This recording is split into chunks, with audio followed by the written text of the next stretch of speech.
Hello dears. आपका अपना YouTube channel R/S classes में आप सभी विद्यार्थियों गुड मॉर्निंग है। तो आशा करते हैं कि आप लोग अच्छा होंगे और आपका क्लास कंटिन्यू चल रहा होगा। तो आज की क्लास में हम लोगों ने क्लास 12 का बायोलॉजी पढ़ेंगे और चैप्टर का नाम है आपका जीवों में जन्म। चैप्टर का नाम है आपका जीवों में जन्म, अध्याय 1 में इसे पढ़ने का है। तो हम लोगों ने इस चैप्टर का पार्ट नंबर 1 और पार्ट नंबर 2 क्लास कर लिए थे। आज हम लोग का क्लास होगा पार्ट नंबर 3।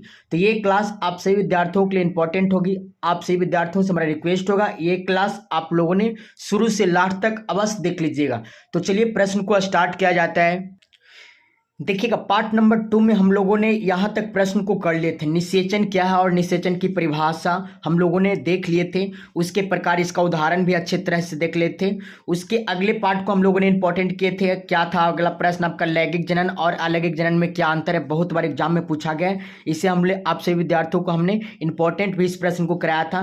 तो आप सभी विद्यार्थियों ने अगर ये पार्ट नहीं देखें तो आप इसी चैनल पर जाकर के आप लोग देख लीजिए, ताकि आपको हेल्पफुल मिले, आने वाला एग्जाम में आपसे प्रश्न न छूट सके।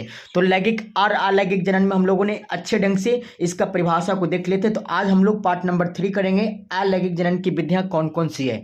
तो सभी विद्यार्थियों से रिक्वेस्ट है, इस क्लास को आप लोगों ने फटाफट शेयर कर दीजिए अपने अपने दोस्तों के पास।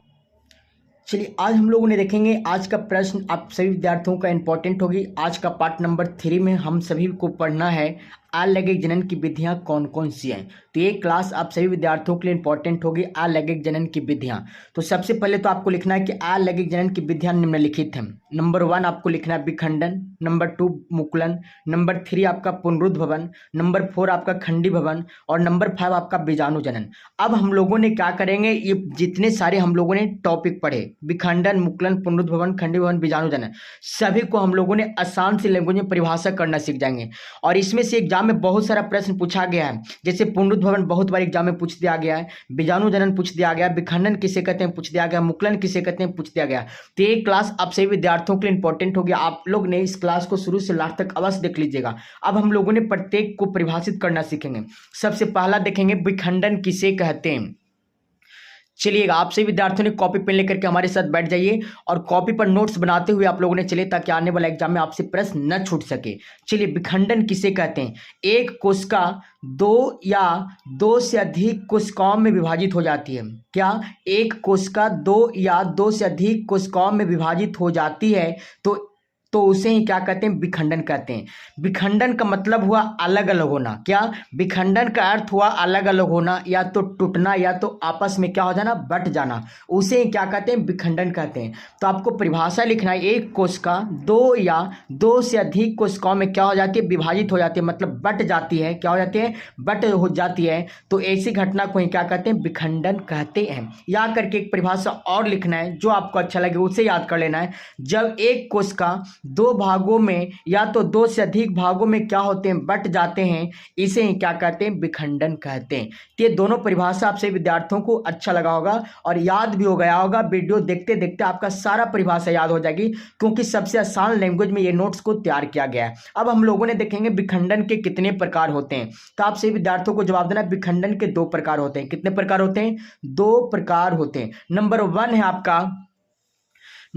आपका प्रकार का नाम है द्विविखंडन या द्विविभाजन। एग्जाम में पूछा जाएगा कि द्विविखंडन के कितने प्रकार हैं, तो आपको जवाब देना द्विविखंडन के 2 प्रकार हैं, द्विविखंडन या द्विविभाजन। नंबर 2 है आपका बहुविखंडन। तो हम लोगों ने दोनों को परिभाषा देखेंगे। सबसे पहले देखेंगे द्विविखंडन या द्विविभाजन किसे कहते हैं। तो आप सभी विद्यार्थियों को परिभाषा इस रूप में लिखना है। सबसे आसान लैंग्वेज में परिभाषा को ही बताया गया है, तो आप लोगों ने इसे कॉपी पर नोट करते हुए अवश्य चलिए। ओके, चलेगा, हम लोगों ने देख लेंगे द्विविखंडन या द्विविभाजन। जब एक कोशिका 2 बराबर भागों में या तो 2 कोशिकाओं में विभाजित हो जाते हैं तो द्विविभाजन कहते हैं। क्या? द्विविभाजित होकर नए संतान को उत्पन्न करता है, उसे क्या कहते हैं? द्विविखंडन या तो द्विविभाजन कहते हैं। क्या? जब एक कोशिका 2 बराबर भागों या 2 कोशिकाओं में विभाजित हो जाते हैं तो विभाजित होकर नए संतान को उत्पन्न करता है। क्या? विभाजित होकर के नए संतान को उत्पन्न करता है, उसे क्या कहते हैं? द्विविखंडन या द्विविभाजन कहते हैं। जैसे में आपका अमीबा हो गया, पैरामीशियम हो गया। हम लोगों ने एग्जाम्पल से देख लिए। अब हम लोगों ने क्या करेंगे, इसका फिगर के माध्यम से भी समझ लेंगे कि द्विविखंडन किसे कहते हैं। आपसे विद्यार्थियों को परिभाषा के साथ साथ एग्जाम्पल भी देना है, और जौन सी परिभाषा में हमने फिगर दिए हैं, फिगर को स्पष्ट किए, आप लोगों ने फिगर से भी समझा देने का प्रयास कीजिएगा, ताकि जो एग्जाम में कॉपी चेक करने वाले टीचर्स होंगे ना, आपको एक भी मार्क्स नहीं काटेंगे। बात समझ में आया? तब हम लोगों ने इसका फिगर के माध्यम से भी समझ लेंगे। तो चलिएगा, अब हम लोगों ने क्या करेंगे, इसको फिगर के माध्यम से समझेंगे कि द्विविखंडन या द्विविभाजन किसे कहते हैं।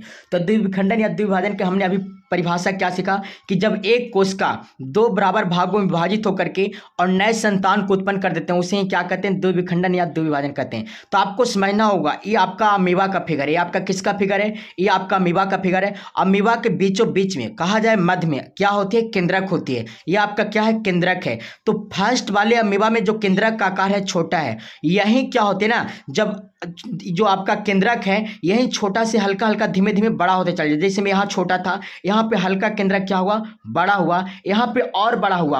अब यही बड़ा होकर के क्या होते हैं ना, दो भागों में बढ़ जाते हैं। कितने भागों में, यही आपका दो भागों में बढ़ जाते हैं। और जब दो भागों में बढ़ते हैं तो नया संतान को उत्पन्न होता है। जैसे में यहाँ देखिएगा, यह आपका बढ़ करके दो भागों का निर्माण कर दिया, अब इसमें एक नया संतति बना है। इसी को हम लोगों ने क्या कहते हैं, द्विविभाजन या द्विविखंडन कहते हैं। तो आपको फिगर से 100% समझ में आ गया होगा। तो आप सभी विद्यार्थियों ने क्या कीजिएगा, परिभाषा के साथ साथ उदाहरण भी लिखिए, और उदाहरण के साथ साथ जिसमें हमने फिगर देने का काम किए वो फिगर को आप लोगों ने लिखते हुए चले। तो इसको आप लोगों ने क्या कीजिए, स्क्रीनशॉट करके अपने कॉपी में नोट कर लीजिए। अब हम लोगों ने अगला पॉइंट क्या देखेंगे, अगला पॉइंट आपसे विद्यार्थियों को समझना है, बहुविखंडन किसे कहते हैं। ये भी पॉइंट आपसे विद्यार्थियों के लिए इंपॉर्टेंट होगी। बहुविखंडन, जब एक कोशिका लगातार अनेक कोशिकाओं में विभक्त हो जाता है तो उसे क्या कहते हैं, बहुविखंडन कहते हैं। क्या, जब एक कोशिका लगातार अनेक कोशिकाओं में विभक्त हो जाते हैं, बट जाते हैं, टूट जाते हैं, तो उसे क्या कहते हैं, बहुविखंडन कहते हैं। जैसे में आपका प्लाज्मोडियम, क्या, प्लाज्मोडियम, आपको फिगर से समझना है। इसमें एक कोशिका जो है ना, अनेक लगातार कोशिकाओं में क्या हुए हैं, विभाजित हो गए, और विभाजित होने की इस घटना को ही, बटने की इस घटना को ही क्या कहते हैं, बहुविखंडन कहते हैं। तो आप सभी विद्यार्थियों को परिभाषा के साथ साथ एग्जाम्पल भी देना है, और उसके साथ साथ आपको फिगर भी देना है। इस तरह से देखिएगा, एक कोशिका बहुत सारे कोशिकाओं में क्या हो गए, आपस में बट गए हैं, और इस एक कोशिका को आपस में बटने की प्रक्रिया को ही क्या कहते हैं, बहुविखंडन कहते हैं। तो भी परिभाषा आप सभी को 100% समझ में आ गया होगा। तभी तक आप लोगों ने इस वीडियो को लाइक नहीं किया तो प्लीज लाइक कर दीजिए। चैनल पर नए हो तो एक बार चैनल को सब्सक्राइब करके घंटी को प्रेस कर लीजिए, ताकि जो नेक्स्ट वीडियो डाले आपके पास सबसे पहले पहुंच पाए। और आप लोगों ने इस प्रश्न को दोस्तों के पास भी इस वीडियो को शेयर करने का प्रयास कीजिएगा, ताकि अगले क्लास से अधिक विद्यार्थी इस चैनल से जुड़ सके। तो चलिएगा, अब हम लोगों ने देखेंगे मुकुलन किसे कहते हैं। तो चलिए अगला पॉइंट हम लोगों ने देखेंगे, मुकुलन किसे कहते हैं। ये प्रश्न आपसे विद्यार्थियों के इंपॉर्टेंट होगी, बहुत बार एग्जाम में पूछा गया है। तो मुकुलन किसे कहते हैं, मुकुलन बहुकोशिकीय सरल जीवों में होता है। बहुकोशिकीय का मतलब कि मुकुलन में बहुत सारे कोशिका पाए जाते हैं। क्या, मुकुलन में बहुत सारे कोशिका पाए जाते हैं। तो आपको लिखना है, मुकुलन बहुकोशिकीय सरल जीवों में होता है। इसमें जीव की छोटी सी संरचना उभार के रूप में निकलती है। क्या, इसमें जीव की छोटी सी संरचना उभार के रूप में बनती है। इसे मुकुल कहते हैं। क्या कहते हैं, मुकुल कहते हैं। और इस क्रिया को क्या कहते हैं, मुकुलन कहते हैं। तो आप सभी विद्यार्थियों की परिभाषा याद हो गया होगा। वीडियो को देखते देखते हमने कहते हैं ना कि ऐसा इस लैंग्वेज में परिभाषा को सेट किया गया, परिभाषा बनाया गया। तो बस आप गौर से वीडियो को देखिए, आपको वीडियो को देखते देखते सारा परिभाषा याद हो जाएगी। और हो सके तो आप लोग कॉपी पर नोट करते चलिए, नोटबुक बनाने का प्रयास कीजिए। अब हम लोगों ने परिभाषा देख ली, इसका एग्जाम्पल क्या आपका ईस्ट और हाइड्रा है। क्या, ईस्ट हाइड्रा है। अब हम लोगों ने फिगर के माध्यम से इसका परिभाषा को बनाना सीखेंगे, फिगर से कैसे परिभाषा बनती है और फिगर हमने एग्जाम में कैसे वर्णन करेंगे। तो आप सभी विद्यार्थियों को एक बार और परिभाषा को देख लेना है। मुकुलन किसे कहते हैं, मुकुलन बहुकोशिकीय होते हैं। बहुकोशिकीय का मतलब कि मुकुलन में बहुत सारे कोशिका पाए जाते हैं, इस कारण से मुकुलन को बहुकोशिकीय जीव कहा गया है। तो मुकुलन बहुकोशिकीय सरल जीवों में होता है। इसमें जीव की छोटी सी संरचना उभार के रूप में निकलते हैं। किसमें, उभार के रूप में बनती है। इसे मुकुल कहते हैं, और इस क्रिया को क्या कहते हैं, मुकुलन कहते हैं। तो आप सभी विद्यार्थियों को परिभाषा समझ में आ गया होगा। अब हम लोगों ने क्या करेंगे, जैसे में एग्जाम्पल से समझेंगे। ईस्ट हो गया आपका और हाइड्रा हो गया। क्या हो गया, ईस्ट हो गया और देखिएगा अब हम लोगों ने फिगर से समझेंगे। ये आपका फिगर किसका है पता है? ये आपका जो फिगर है हाइड्रा का फिगर है। किसका फिगर है? हाइड्रा का फिगर है। तो अभी हमने परिभाषा में क्या आपको बताए थे कि जीव की छोटी सी संरचना होती है जो कि उभार के रूप में निकलती है। क्या? जो कि उभार के रूप में निकलता है। जो उभार के रूप में निकलता है ना उसे मुकुल कहते हैं। क्या कहते हैं? मुकुल कहते हैं। ये आपका मुकुल है जो उभार के रूप में निकला है, इसे हम लोगों ने क्या कहते हैं? मुकुल कहते हैं। क्या कहते हैं? मुकुल कहते हैं। और इस क्रिया को क्या कहते हैं? इस क्रिया को मुकुलन कहा जाता है। क्या? जो जीव छोटी सी संरचना उभार के रूप में निकालते हैं उसे मुकुल कहते हैं और इस क्रिया को क्या कहते हैं? मुकुलन कहते हैं। तो आपका हाइड्रा का फिगर है, देखिएगा उभार के रूप में क्या निकला? मुकुल निकला है और इस क्रिया को हम लोगों ने क्या कहते हैं? मुकुल कहते हैं। तो ये भी फिगर आप सभी विद्यार्थियों को आसान से लैंग्वेज में समझ में आ गया होगा। अब हम लोगों ने क्या देखेंगे? अब हम लोगों ने देखेंगे पुनरुद्भवन। ये पुनरुद्भवन एग्जाम में बहुत बार पूछा गया है, तो आप लोगों ने इसे कॉपी में जरूर नोट कर लीजिएगा। VVI हमने कर दिया है।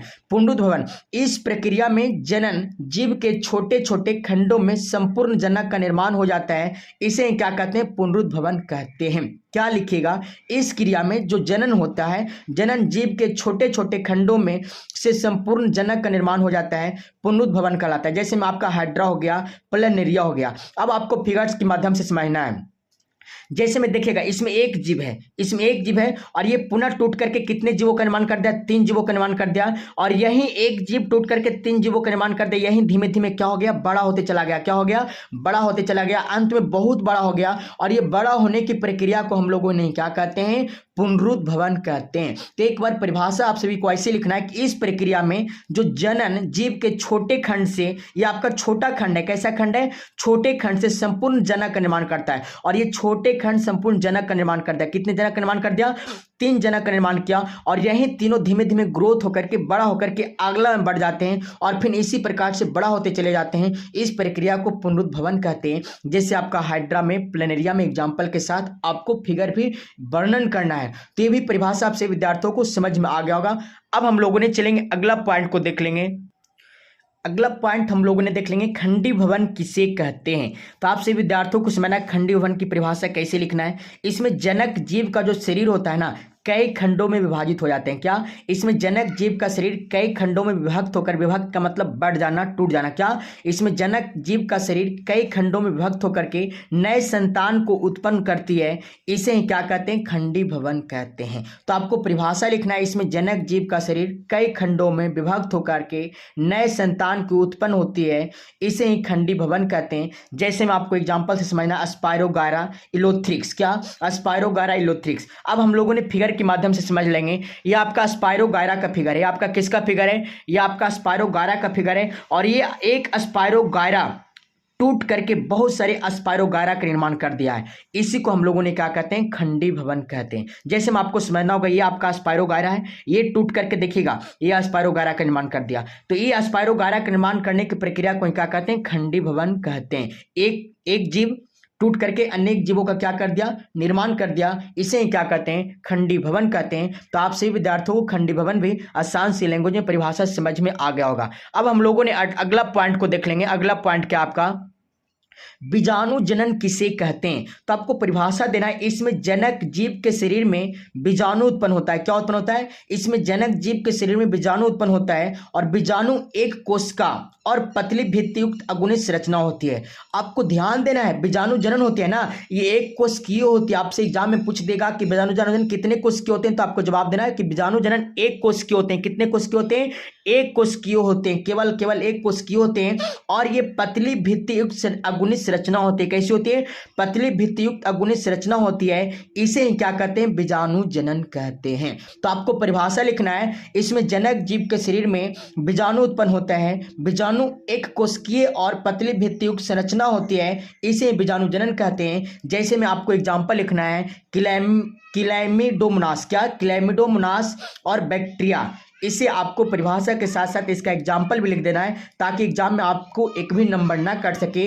तो अगला क्लास में अब हम लोगों ने करेंगे कायिक जनन किसे कहते हैं, कायिक जनन के प्रकार क्या, प्राकृतिक कायिक जनन किसे कहते हैं। आज की क्लास आपका इतना ही तक। अगर ये क्लास अब सभी विद्यार्थियों को अच्छा लगा है तो अपने दोस्तों के पास इस वीडियो को शेयर कर दीजिए। चैनल पर नए हो तो एक बार चैनल को भी सब्सक्राइब कर दीजिए। अगर क्लास अच्छा लगता है तो कॉमेंट जरूर कीजिए आपको क्लास कैसा लगा। तो चलिए अब मिलते हैं आपसे नेक्स्ट पार्ट में। आज का पार्ट इतना ही तक।